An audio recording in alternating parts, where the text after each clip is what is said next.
সুজির ধোকলা এটা ব্রেকফাস্ট বা ইভিনিং স্ন্যাক্স ছোটোখাটো খিদেতে ভালোই লাগে খেতে।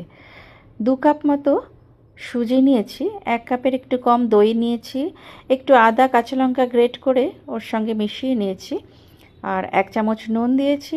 জল দিয়ে এটাকে ভিজতে দেবো, আধা ঘন্টা ঢেকে রেখে দিয়েছি। এই যে কনসিস্টেন্সিটা ঠিক এইরকম হবে। আর এরপর একটা ধোকলার প্যান আমি রেডি করে নিয়েছি, জল দিয়ে ফুটতে দিয়েছি।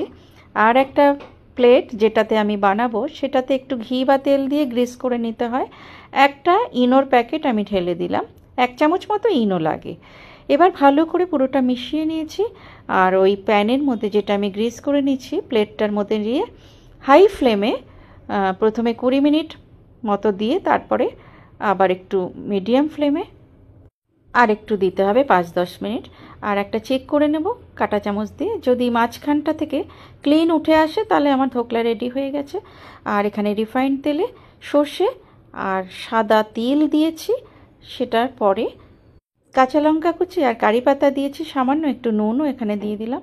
এবার এই তরকাটা আমার ওই ধোকলার উপরে ঢেলে দিয়ে ভালো করে মিশিয়ে নিয়ে কাট করে নিয়েছি।